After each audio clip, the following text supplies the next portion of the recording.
new health apps have just been released that can save you from a catastrophic event. In this video, I'll tell you what those are and how to use them. It's Ron Brown with Tech for Senior. As a physician, I am so excited about these two new apps, as these can prevent serious health complications. Let's go over these and I'll explain how they work. In this video, we're going to talk a lot about atrial fibrillation. You may not know what that is. I want you to go back and watch a video I made called Your Heart and Your Smartwatch. I'll put the link up here and down below in the description. Please watch that video before you watch this one. If you watched my video, Your Heart and Your Watch, then you will understand that atrial fibrillation can be diagnosed with the ECG app on your phone. Now, you have to have symptoms. So what would happen is you might feel your chest palpitating, your heart rate going up. You then think this could be atrial fibrillation. You then activate the ECG app on your watch, and it does what we call an ECG. But the important thing is it interprets it and will tell you if you have atrial fibrillation or you do not. This saves it in your health app and will be available to email or send to your healthcare provider. Now, there are 3 watches that do this. The Apple Watch does it, the Galaxy Watch 4 and Galaxy Watch 5 do it, and of course the Fitbit Sense line does this as well. So all 3 watches have been cleared by the FDA for one specific purpose. It doesn't tell you if you're having a heart attack, doesn't tell you if you need to go to the hospital. It only tells you if you have atrial fibrillation. And that is all that app does. When we expand this into the new app that is occurring on the Apple Watch and the Fitbit Sense, we're now monitoring your heart on a periodic basis through the day. This often occurs at night when you're sleeping because you're not active. It's harder to do the ECG when you're active.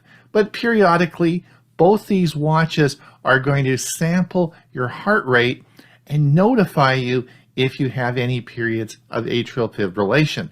Will it get all the rates? No. Will it turn on automatically when you actually have a period of atrial fibrillation and don't know you have it? Probably not. What they do is they randomly sample through the day and look for atrial fibrillation. All right, there are 2 new features that have been released for the Apple Watch OS 9. The operating system 9 has 2 distinct and separate features to do with atrial fibrillation. Now, there are 2 groups of patients. First, there are the patients that do not know they have atrial fibrillation. We know that atrial fibrillation over the age of 60 goes up exponentially, so it is very common. It is also the 3rd commonest cause of stroke in the United States. The problem is patients don't know they have atrial fibrillation because it can be asymptomatic, which really means you don't have any symptoms and don't know you have it. Irregular rhythm notification is a separate feature from atrial fibrillation history. Irregular rhythm notification is for people who don't know they have atrial fibrillation. They just want their heart monitored to figure out if this is a problem. The atrial fibrillation history feature is for people who have been diagnosed with atrial fibrillation. So the 2 are quite different. In fact, you can't have both activated at one time. So the irregular rhythm notification samples your heartbeat through the day, most of the time at rest because it's easier to diagnose, and looks for atrial fibrillation. If it finds that you have periods of atrial fibrillation, it'll say, hey, you have atrial fibrillation and you need to go to your healthcare provider and get this sorted out. There's a second group of patients who have been diagnosed with atrial fibrillation and know they have the atrial fibrillation. These patients will be under medical supervision and want to know how long they're in atrial fibrillation, what are aggravating factors, and how they can get out of atrial fibrillation. For those patients, there's a second app called Atrial Fibrillation History that we'll talk about now. So we now have the ability on the Apple Watch to enable the atrial fibrillation history feature if you have been given the diagnosis of atrial fibrillation. This will provide you with a weekly update on the deeper insights pertaining to your condition. You will be able to view an estimate of the frequency with which your heart rhythm displays signs of atrial fibrillation, as well as the impact that other factors such as exercise, sleep, alcohol consumption have on your atrial fibrillation. You also have access to a comprehensive history through the Health app with the option to download the PDF and send the information to your healthcare provider. Now, Apple has identified that this feature is available in Canada and the United States and will be approved shortly in many other countries around the world. So in summary, there are two apps on the Apple Watch. The first is irregular heart rate notification. This is where your watch will sample your heart rate periodically through the day and night. It's going to then notify you if it picks up any evidence of atrial fibrillation. Now, it usually monitors your rate when you're at rest, so it is so important that you wear your watch on a 24-hour basis. The second feature is, of course, the atrial fibrillation history. This is for people who do have atrial fibrillation, and this will monitor how long they're in atrial fibrillation and also what activity they were doing when they were having atrial fibrillation. This then compiles this over the week and gives you a report which you can share with your healthcare provider. So these two apps work quite differently and cannot be used together. Well, this is a good time to pause the video. At Tech for Senior, we make a lot of videos about your health. We would sure appreciate it if you could give us that, like and subscribe, as it helps us continue making high quality videos like you're watching today. So please click that button and do a subscribe. Let's get on with the video. Now, unlike the Apple Watch, the Fitbit series only monitors you for atrial fibrillation periodically. It does the irregular heart rate notification, and it randomly samples you through the day and night, just like the Apple Watch does. It doesn't specifically look for atrial fibrillation. It's going to sample you at certain times of the day and check and see if you had any history of atrial fibrillation in that time. So it's so important with these watches that you wear them overnight, because a lot of the sampling at night.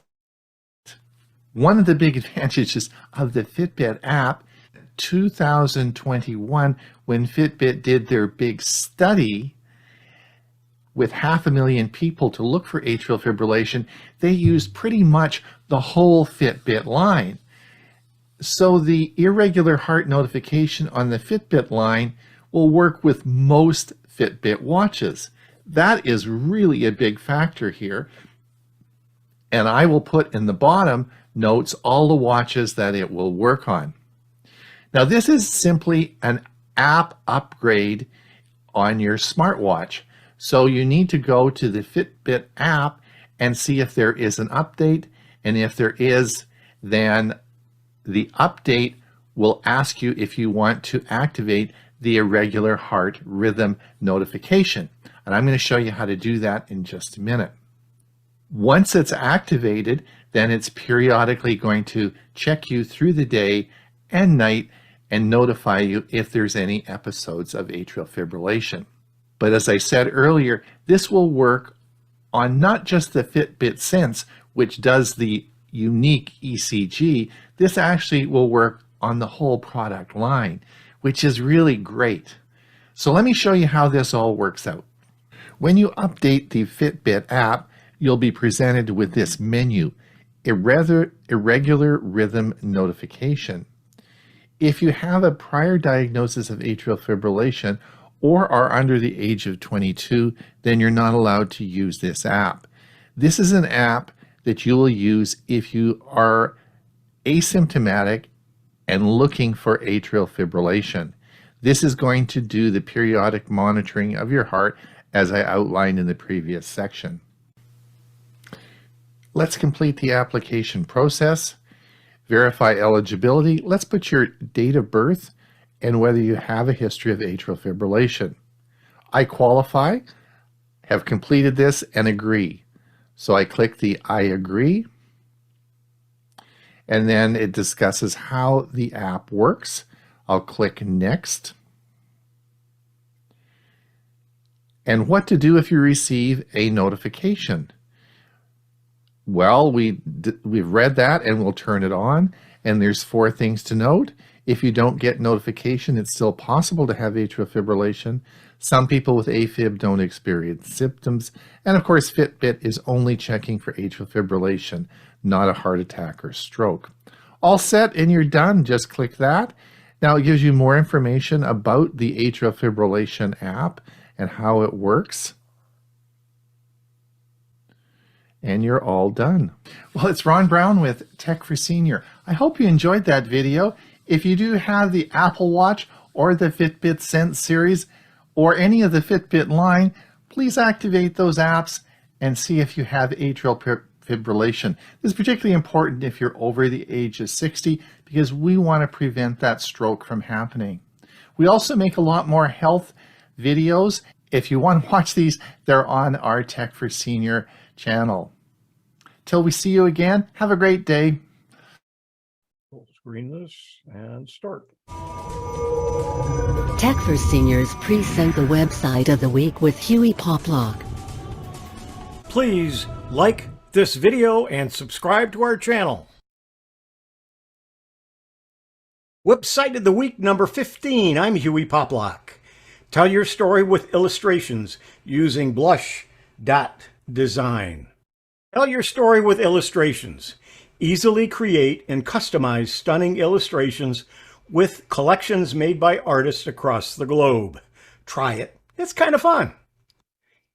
So how does Blush make designing your projects simple and fun? 1, you choose a style.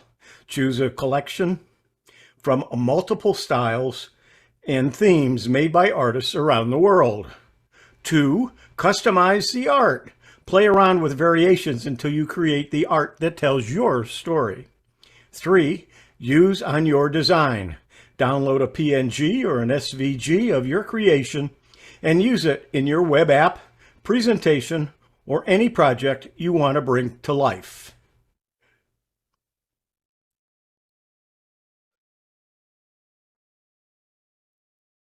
And here is Blush.Design in action, and we're going to demonstrate it, but this is a video they did, so I thought I'd show that to you first. Very easy to use.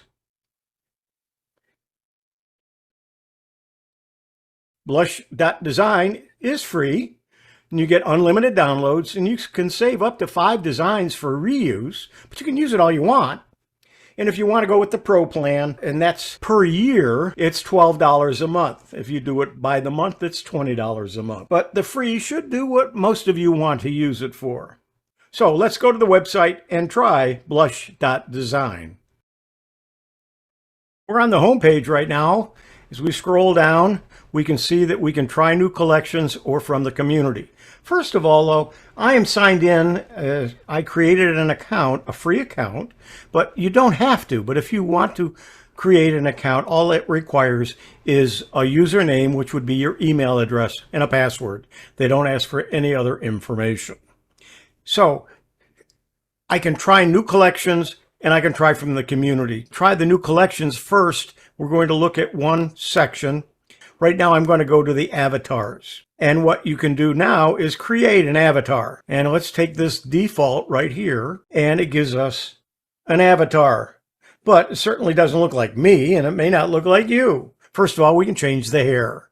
You can see over here, these are all the things that you can change and make it your own. So we're going to play around with this and come up with something that might be suitable for me. And then you can play around with it and find something suitable for you. So let's look at the hair first. I'm going to pick white hair, even though mine's probably more salt and pepper. That's not the style I'm going to use, but that's the color I want. Skin color, I'm probably a little lighter than that. Let's pick a blue. All right, the next one would be the nose. What kind of nose do we want? We've got 3 choices here. One, let's pick that one.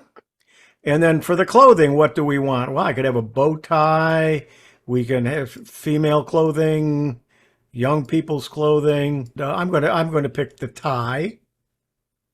How about the mouth? Let's see. What do we have for choices here? I like that. All right, and the eyes. Yeah, that looks good. And then the eyebrows, or they call it the outline. Yeah, we'll go with that, but then we're going to put some facial hair. Let's do the beard.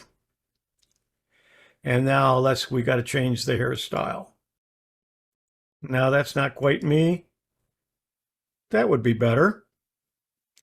And I usually wear glasses. We now have an avatar. Let me download that. And the only choice on the free version is a small PNG, which is right here. They call it default PNG. And we'll go back and we'll look at it in a little bit. So there's one possibility for us. And go back to the first page and come down here under from the community. And there was one with a computer that I wanted to try. So let's take a look at this one. And that one is the one I'm talking about. This one might not be too bad either. Let's go ahead and try this one, and we're going to edit it. What do we want for a background? Let's try that. The chair I think is good, but we could have different kinds of chairs. Let's just take a look. But I do like that chair better. And then click on the sitting. Certainly that wouldn't be me with shorts on. So let's see what we have for choices here. So let's try this. Okay.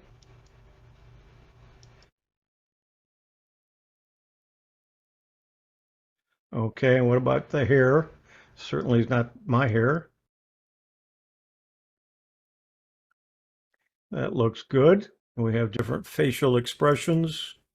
No, this would be more me. And glasses, we'll put some glasses on me. Okay, so let's say we choose that one, and we're going to download it. Use it as a small PNG as well. So we've got 2 now that we've downloaded. So now what are we going to do with those? We now have 2 graphics that we created using blush.design. Now, what can we do with those? Well, one of the things that you could do would be to use them in a PowerPoint presentation.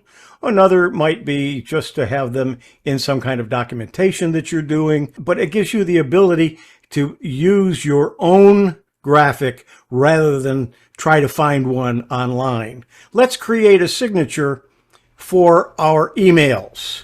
So we can decide which one of these 2 that we want. I'm using the graphics editor that I use of choice, and that is Photoshop Elements. But you can use whatever program that you're used to using. Let's take this graphic. We're going to change the canvas size. We want to do it in pixels. Right now it's 400 by 381. We'll just make it wider because we want to put some more information on there. So we're going to change that to 800. We'll keep the height the same, and we'll go ahead and say, okay, we have a larger canvas. What we want to do is we want to take the image and move it over to the left so that we can put some text over here. Since this is going to be our signature for our emails, we want to add text, and we want to use the name John Jones. We will move it in just a moment. We'll go to the next line. We'll say his email is jj1234@gmail.com. His phone number is, we're going to say okay. And now we're going to take that and we're going to move it over here. We're going to say we want to write justify, and then we'll have to move it again. Okay, this will be our signature. So let's go ahead and file and save as.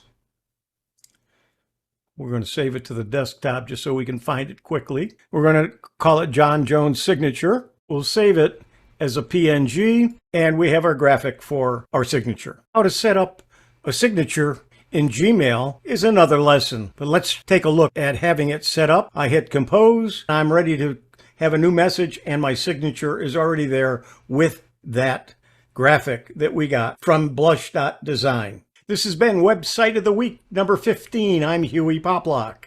Tell your story with illustrations, blush.design. Setting up car crash detection on your Pixel phone. Let's get started. Start by opening up Settings, and once they open, use the search box and simply search for Emergency, and you'll see something that says Safety and Emergency. Select it. You'll now see something called Car Crash Detection. Select it, Car Crash Detection.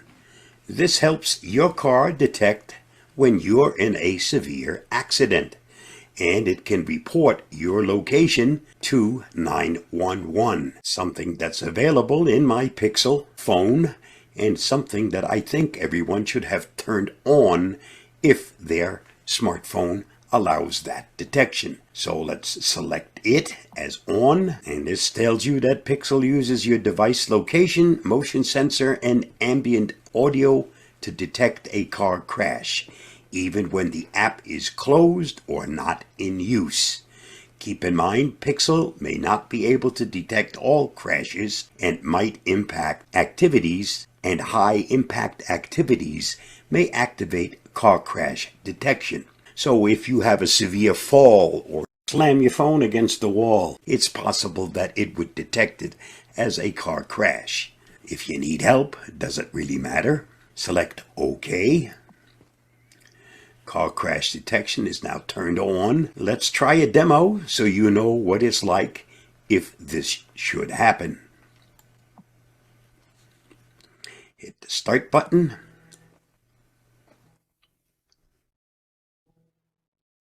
It's buzzing.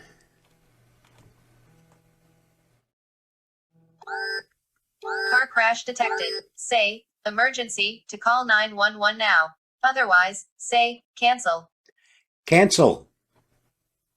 You said, cancel. Emergency call canceled. Now you can still report a minor crash, no crash, and you can still select to call 911.